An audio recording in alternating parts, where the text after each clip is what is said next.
Well, folks, in today's video, we're going to be working on this vintage German E69 locomotive from Fleischmann. If you've seen my tour of Larkspur line recently, my last video, you'll know about this locomotive. Basically, I bought it on consignment, and after getting it back home, I discovered that it didn't run. I believe we did have some current draw, but unfortunately it was not moving whatsoever, so I suspect the drive is seized for whatever reason. I'm not entirely sure why. So we're going to try to have a go at getting it running today.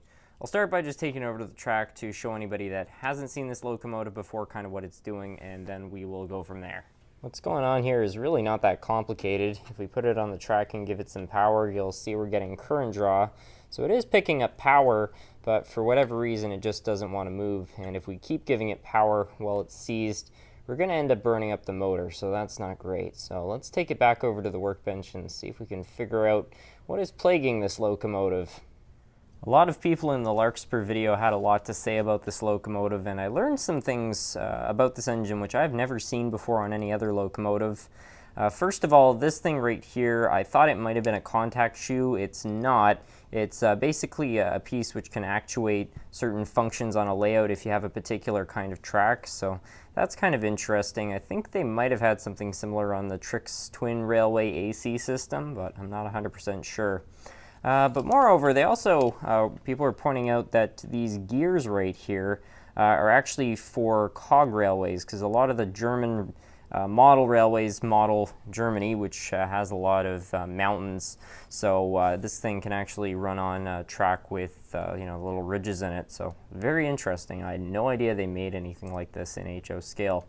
But anyway, we're going to try to get this thing going now. So I'm just going to try removing these screws, and hopefully we can get inside the drive. I don't think it's going to be particularly complicated, but this is very different from what I usually work on, it being a European locomotive, so I'm quite curious. This looks super similar to a Lima drive. Looks like we got a couple lead weights, and yeah, there it all is. Let's see if we can turn it over manually.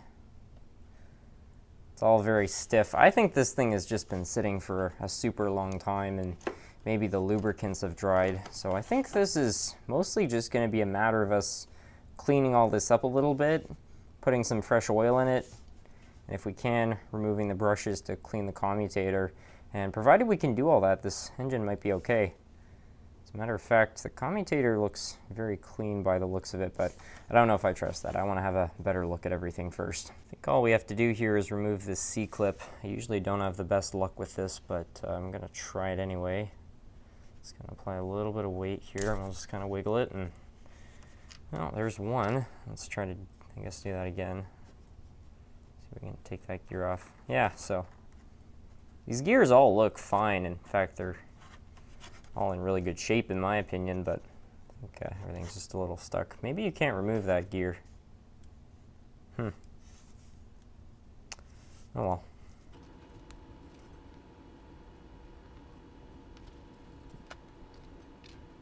So everything with the drive seems to be turning properly. I really think this whole thing just needs oil. It's not even dirty.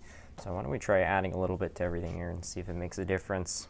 Just going to put a little bit of Labelle 107, and this is a fairly light oil, so I think it should be pretty good for this process. So we'll just let that kind of work its way in. I can already feel this freeing up even more.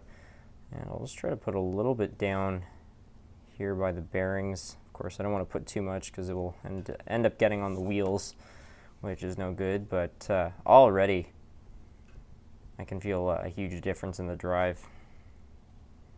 And the motor seems to be turning okay, so that's good too.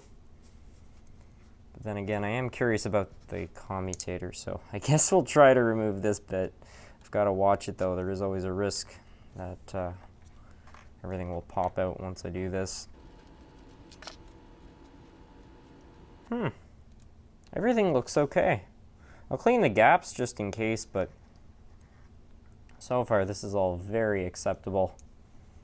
Either somebody has worked on this engine before, not too long ago, or this engine is really low mileage. Because usually, you see a lot more kind of markings on the commutator and Like this one's just particularly good, so it's great to see. It's a good sign. It's just a bit unusual. Let's try to work the brushes back into their little slots there.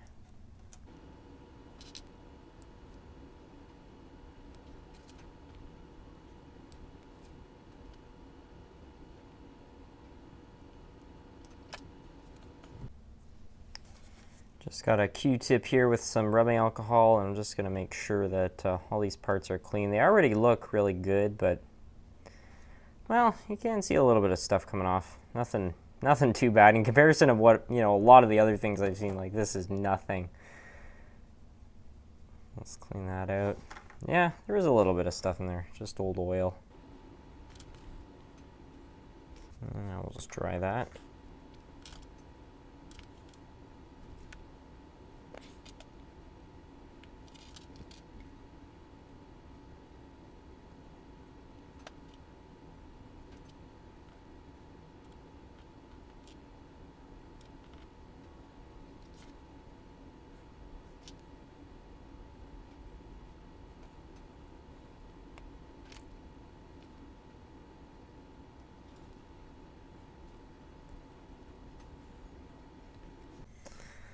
Just had to change the arrangement of some of these gears. I realized I got them a little bit off, but now everything is turning properly, so we can add the C-clips back in.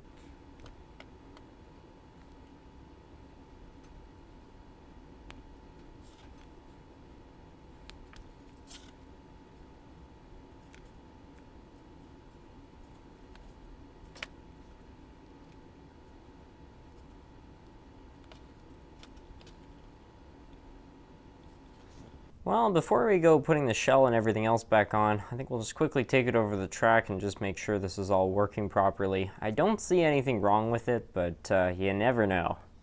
Let's hope for the best here. I'm pretty optimistic about this one, though. Oh, yeah.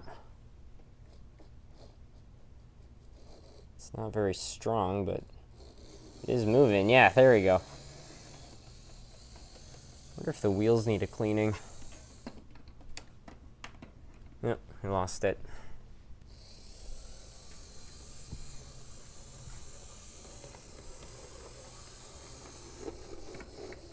Well, it seems okay.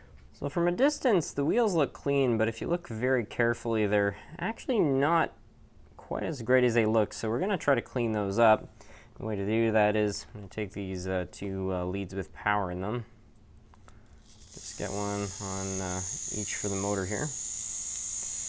You take a fiberglass pencil and just hold it against the wheels and let them clean themselves.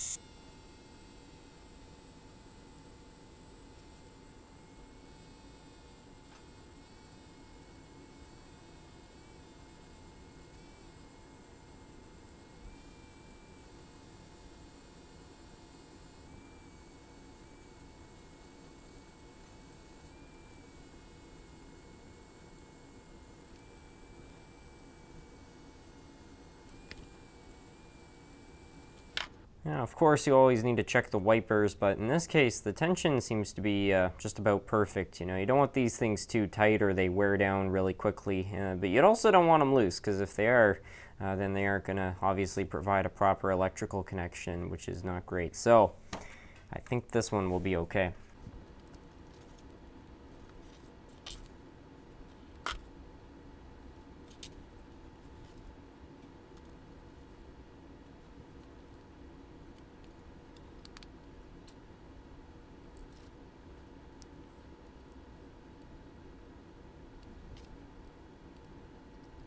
All right.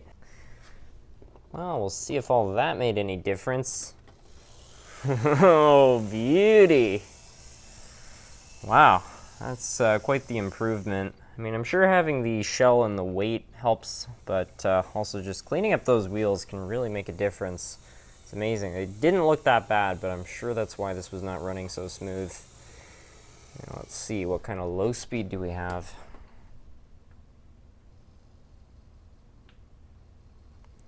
I mean, it does have a 3-pole, so it's not going to be the best, but I would not call that bad.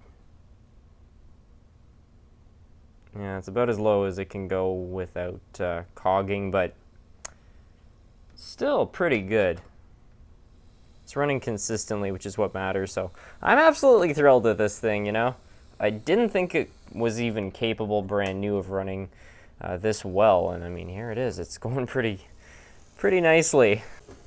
Sort of figured this thing would look a lot more at home on this layout. It does model America, but it's kind of mountainous, which I imagine is what this thing would be operating in, and I gotta say, I don't know, I think it actually looks quite nice here. I even have this one house, which I believe is supposed to be kind of German themed, so this should make for a nice shot. Yeah, I like that. It's got a great gear reduction too, so even though it's got a low torque motor, it doesn't seem to struggle with these hills whatsoever.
What a great addition to the collection.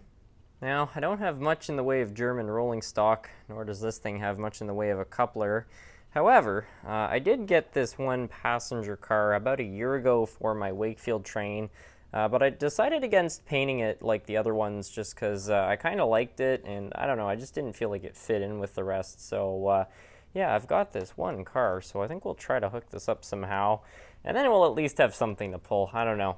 This is probably very unrealistic, but it's better than nothing in my opinion. I think this actually is the same coupling system. I think it's just missing so many parts it looks different. It's also possible this metal's bent. I don't know. Do I have to change anything, or is that going to be okay? Yeah, I guess that works. Time for our train to depart. Yeah, I quite like that.